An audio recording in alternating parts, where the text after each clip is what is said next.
জুলুম শুধু আমাদের জন্যই হারাম না, আল্লাহর জন্য হারাম। আল্লাহ তাআলা বলেন হাদিসে কুদসিতে, ইয়া ইবাদি, হে আমার বান্দারা, ইন্নী হারামতু যুলমা আলা নাফসি, আমি জুলুমকে আমি আল্লাহ নিজের উপরে হারাম করি, মুহাররামা, এবং এই জুলুমকে তোমাদের উপরে হারাম করেছি, ফালা তাযালামু, তোমরা একে অপরের উপর জুলুম করো না।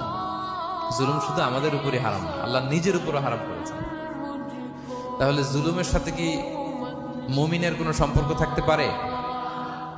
পারে না। এবং আল্লাহ তাআলা কখনো কোনো বান্দার উপর জুলুম করেন না। ওয়া আন্নাল্লাহা লাইসা বিযাল্লামিন লিল আবিদ, তিনি তার বান্দার উপর জুলুম করেন না। কোনোভাবেই যেন জুলুম না হয়ে যায়, এজন্য আল্লাহ তাআলা কিয়ামতের দিন মাওয়াজিনাল কিসত, ন্যায়ের মানদণ্ড তিনি প্রতিষ্ঠা করবেন, যাতে একটু ভুল না হয়ে যায়, জুলুম না হয়ে যায়। আমরা মাঝে মাঝে যে দোকান থেকে বস্তায় বস্তায় চাল নিয়ে আসি না, চাল দেখা যাবে যে 1 মণ চাল হয়তো সামান্য একটু কম হইতে পারে, সামান্য একটু বেশি হইতে পারে, এরকম হয় না? দেখবেন যে দিছে 10 কেজি, বাসায় এসে দেখবেন যে 10 কেজির চেয়ে একটু বেশি, একটু সামান্য বেশি কয়েক গ্রাম, অথবা 10 কেজির চেয়ে সামান্য কয়েক গ্রাম কম, এরকম হয়ে যায় না? মানুষ তো আমরা, কি বলেন? কিন্তু আল্লাহর নিক্তি পাল্লায়, মিজানের পাল্লায় এরকম হবে নাকি? হবে? হবে? আল্লাহ বলে না, মাওয়াজিনাল কিসত, ন্যায়ের মানদণ্ড সেটা। ফামাইয়া আমাল মিসকালা যাররাতিন খায়রান ইয়ারা, যাররা পরিমাণ ভালো করেছো তো সেটাও ওজন দেয়া যায় ওই পাল্লায়। সুবহানাল্লাহ পড়বেন না? ওমাইয়া আমাল মিসকালা যাররাতিন শাররান ইয়ারা, কোন পরিমাণ খারাপ করেছো সেটাও ওজন দেয়া যায়, কারণ ওয়া আন্নাল্লাহা লাইসা বিযাল্লামিন লিল আবিদ, তিনি বান্দার উপর জুলুম করেন না। তিনি এমন পাল্লা দিয়েছে যাতে জুলুম না হয়। আমাদেরটাই ভুল হয়ে যেতে পারে, ওনারটাতে ভুল হলে চলবে না, কেউ জিতে যাবে, ঠকে যাবে, কি বলেন?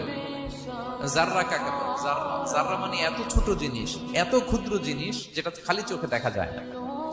বাংলাদেশের উদাহরণ দিলে বুঝতে পারবেন ভালো। বাংলাদেশের শীতের সিজনের কথা মনে আছে আপনাদের? না মালয়েশিয়া এসে সব খায় ফেলাইছে? হ্যাঁ, মালয়েশিয়া তো সারা বছর গরম, সারা বছর বৃষ্টি, শীত হয় না তো। বাংলাদেশের শীতের সিজনে টিনের ঘর যাদের থাকে, মনে আছে কিনা জানি না আপনাদের, ওই টিনের চালে যদি ছিদ্র থাকে, শীতের দিন টিনের চালে যদি ছিদ্র থাকে, তাহলে মাঝে মাঝে দেখবেন ওই চিকন ছিদ্রটা দিয়ে সূর্যের একটা আলো ঘরের ভিতরে ঢুকে। মনে পড়ে? টিনের চালে ছিদ্র, চিকন এই ছিদ্রটা দিয়ে সূর্যের একটা চিকন রশ্মি নিচে পড়ে। তো ওইটার কাছে গেলে দেখা যায় ওই আলোটার মধ্যে পাতলা কি কি যেন ধুলাবালি উঠতেছে। এটা আবার অন্য জায়গায় দেখা যায়, এমনি দেখা যায় না, কিন্তু ওইটার কাছে গেলে দেখা যায় এই আলোটা যেই বরাবর আসছে, এইখানে কিছু ক্ষুদ্র ছোট ধূলিকণা, ডাস্ট ঘুরে বেড়ায়।